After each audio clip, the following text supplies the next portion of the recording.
Okay, so I am Fiona and I'm one of the volunteers here at the community garden in Ushaw Moor, and yeah, this is a lovely space that we've been working on for quite some time with a group of motley volunteers.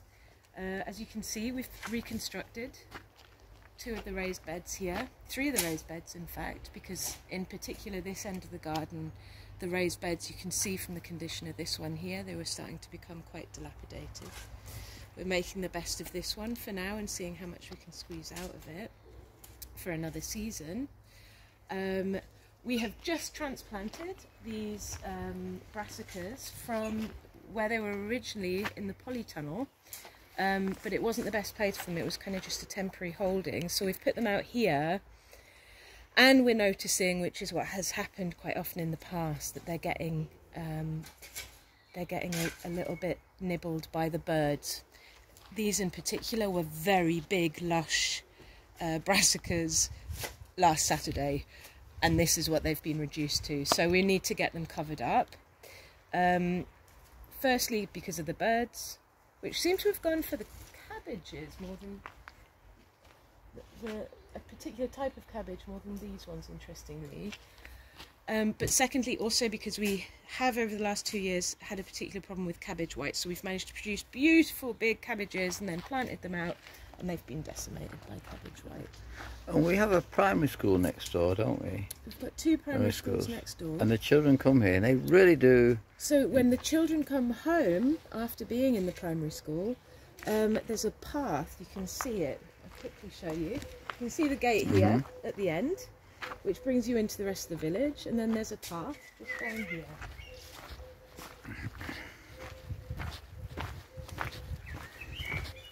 And in fact you can see the primary school there. And that willow that you can see, that's actually a willow archway, and the children come up through here and walk through just for a bit more of a pleasant walk. And the children really enjoy it, and you said that they're actually tasting some of the vegetables. Yeah, well, so what happens is sometimes in the evenings, some of the volunteers are in the garden, and for example, I myself have been in, and in these beds in particular, they're beautiful flowers. They're perennials, overwhelmingly, and they've actually been planted for a long time, but there's also a lot that's self-seeded. And we've had a lot of nasturtiums, borage and calendula, which are all edible flowers. And so when the children have come past, we've had a bit of a chat with them and then said to them, "Did you know you can eat this flower?" And it's been really like, wow, what? Excellent. And they end up, yeah, they were really like, "You eat it, no, you eat it first." And then a wee lad tried it and was like, "Oh, that's really spicy." But yeah. So just chatting to them a bit about this. And you first came here in 2000, is that right? That's right, yeah. So you've been here now 22 years volunteering? No. 2020.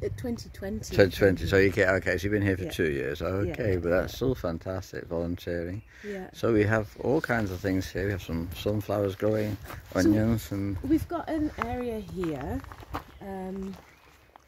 that we've just left to kind of go fallow. You can see a lot of fruit bushes there. Way back when there were things that we didn't want growing in there, so we had to basically spray them, and it means that we've just kind of left that area.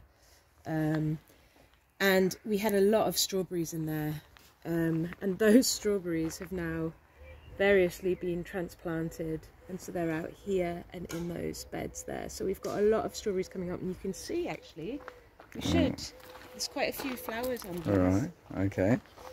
So, and on these now as well. So these guys, under the 2 apple trees, we've got an awful lot of strawberries, and it wasn't clear whether they were going to flower or not. So when they flower, obviously, then they produce a strawberry. But all the flowers are coming out now, so it looks like we might have a good wee harvest. Yeah. Excellent. And the food is shared between you, or do you just give it away to people? Or? Well, some of the volunteers take away the food, which is delicious. And we try and encourage people to come and take it. So we try and encourage people to come and harvest for themselves. Sometimes we put food out for people to come and collect. Lovely. Sometimes people come on volunteer times and take stuff. So It's a real community spirit, isn't it? yeah, it's but it's working for others. It's incredible. What's I think difficult is that we don't get as many people harvesting as we would like. I think that's something we would like to try and improve. So, and I think that's actually changing potentially. But I guess there's a lot of people who well, they don't know how to harvest. Sometimes they don't know how to cook things. I think there are issues of trust. There are food culture issues about, you know, being used to eating certain types of things. So, for example, I'll show you. We've got some really lovely rainbow chard here and here, and the chard has done really well for us. It's lovely colour. Look at the colour of it. Yeah, it's lovely. Oh, it is lovely colour. It's really good stuff, and it is delicious. I've got to tell you, it's Colour. really delicious. All right. But yeah, a lot of people don't know how to eat it. Right. So we've been doing. Oh, we've got some of the perpetual spinach coming up as well now. Ah, that's doing well because it's getting some shade. And the fennel's coming back. So yeah, we've done a few things where we've kind of been. My partner is a cook, so he's made spanakopita with them. Right. And they're really delicious for spanakopita. Oh, excellent. But they're just great, and they're really good for the lungs apparently. Oh, all right. That's good for the COVID then. Yeah, Exactly. exactly. You've got all the seeding in here. Could we just have a quick look at that, please? And then we'll just quick look at that, and then we'll make it at the end. It's Just sorry. yes. Okay. Yeah. So we've got the pumpkins, which are coming up. These are pride of place because last year we missed out on pumpkins, but we had amazing butternut squashes. Our butternut squash did really well. And I fear that we may end up with loads of pumpkins and no butternut squash this year, but we'll have to see. Right. We've got an overabundance of brassicas, so there's a lot of broccoli, a lot of cauliflower here, so, which realistically, I don't know, we'll have to see how these guys fare in the beds. Right. And they might be replaced like for like, or we may have to start giving seedlings away, which we will be doing for the Jubilee anyway, in June. All right, okay. And we've got, various things growing here, I hope. And the nasturtiums aren't coming up, which is unusual, but I guess they come up a bit later anyway. So we've got dill, which is great, because it's lovely. We've got a few different tomatoes coming up. Purple sprouting broccoli seems to be coming up. What's this? Brussels sprouts. I don't know what that is. The chives. I hope that's a chive. Suspect it might not be. You enjoy watching your suddenly sprout out, don't you? You suddenly see nothing, and suddenly there's just some life comes up, and it's such an experience, isn't it? Do you know what? I had an allotment a long time ago, but it was very pot shot allotment. And when I came in here in 2020, we things were only just starting to grow, and I was like, we were putting things in beds, and it felt like things weren't moving. And suddenly the whole garden came to life in the summer, and it was really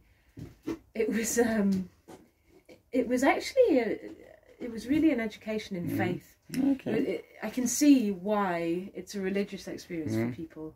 I'm not particularly religious, but I can see why it really is an act of faith in life to garden, because you put something in the ground and it really, like we were the strawberries. Those strawberries were transplanted in there, and they basically died. And I felt so bad because all these volunteers had been working on putting them in there, and like I was putting our failures and our successes on Facebook, and I just couldn't bring myself to put that particular failure on. And then last summer they just went, and this year, I mean, if you look at them, they're absolutely thriving. They just needed to it was stressful for them. They needed a bit of a kip, Right. and then they came back in their full glory. It was quite amazing. But it's not just with that, it's loads of things that got planted last year. It just suddenly, by end of July, August, was just thriving. It was beautiful.